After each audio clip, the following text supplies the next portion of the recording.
Assalamualaikum warahmatullahi wabarakatuh. Nama saya Pandu Utomo. Saya di sini akan menjelaskan tentang dunia industri.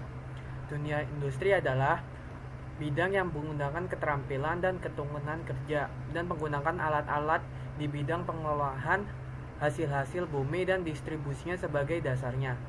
Maka industri umumnya dikenal sebagai mata rantai selanjutnya dari usaha-usaha mencukupi kebutuhan ekonomi yang berhubungan dengan bumi, pertanian, perkebunan dan pertambangan yang berhubungan erat dengan tanah. Di sini ada apa itu industri.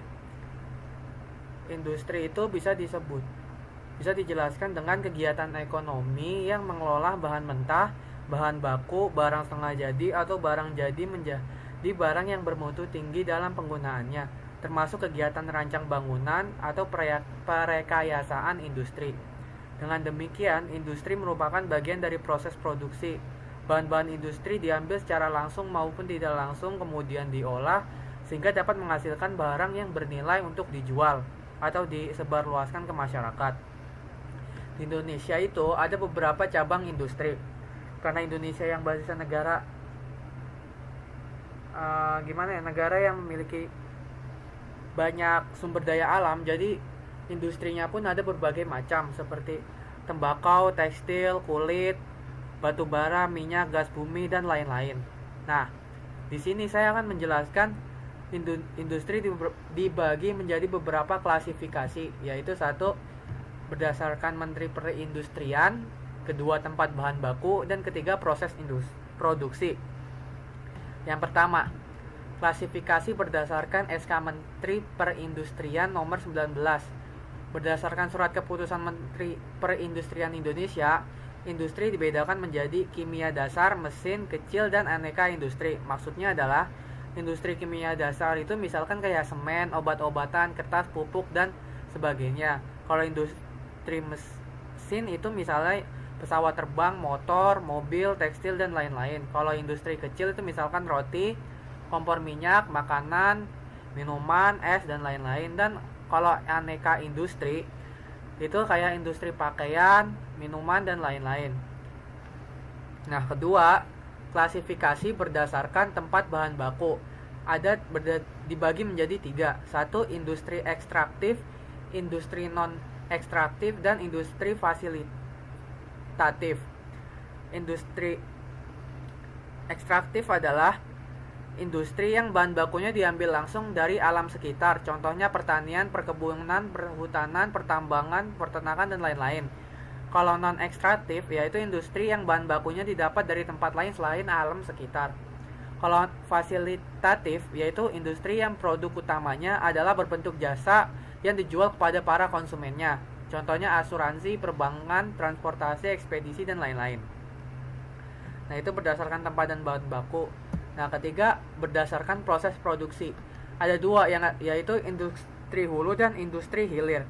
Kalau industri hulu itu industri yang hanya mengelola bahan mentah menjadi barang setengah jadi. Industri ini sifatnya hanya menyediakan bahan baku untuk kegiatan industri lainnya.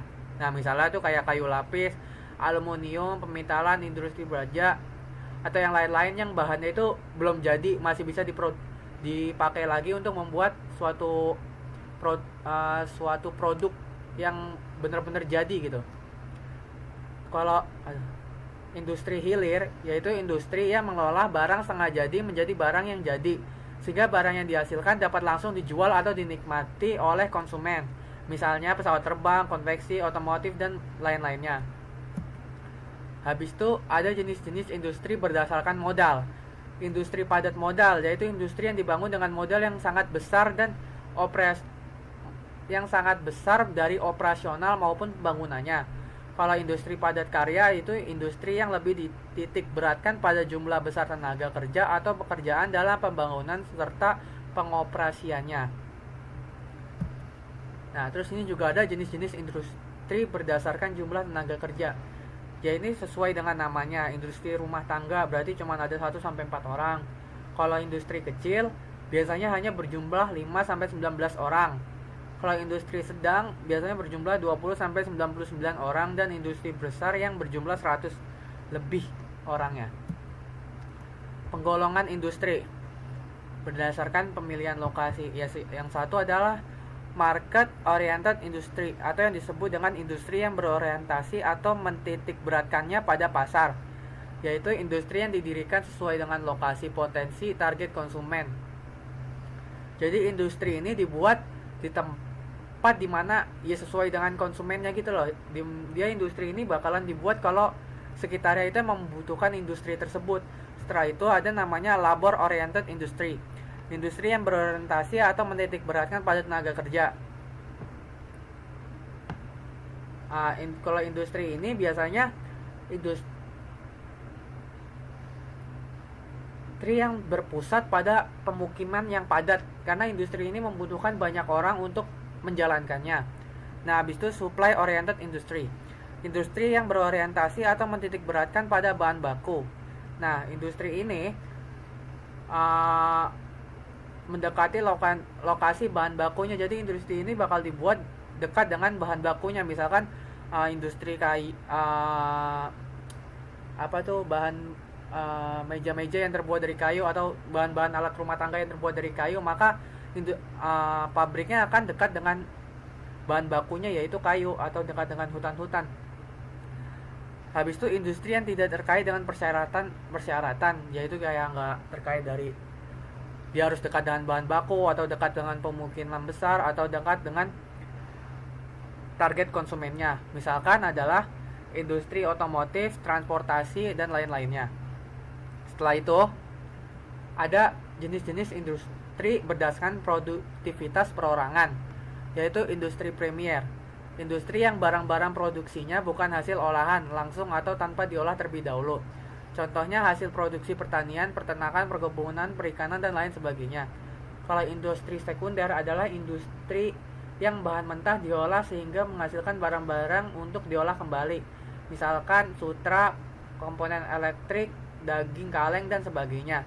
Kalau industri tersier adalah industri yang produk atau barangnya berupa layanan jasa, contohnya telekomunikasi, transportasi, perawatan kesehatan, dan masih banyak lainnya.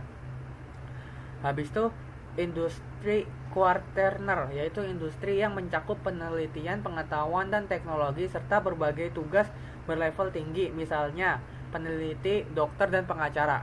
Habis itu ada industri kuinary. Beberapa menganggapnya sebagai salah satu cabang sektor kuarterner yang meliputi level tertinggi pengambilan keputusan dalam masyarakat atau ekonomi.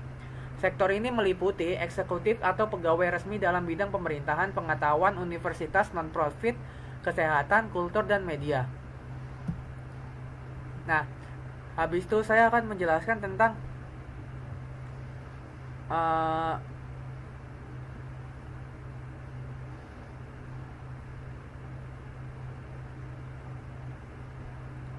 tentang perbedaan industri manufaktur dan industri jasa.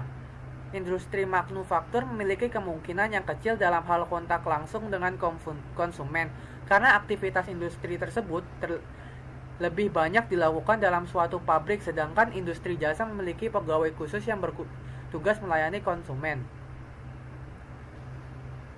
Kalau industri manufaktur merupakan industri yang mengelola bahan mentah menjadi bahan jadi. Kalau industri jasa itu hanya industri yang menyediakan tenaga kerja atau tenaga kerja yang dapat digunakan untuk masyarakat sekitar.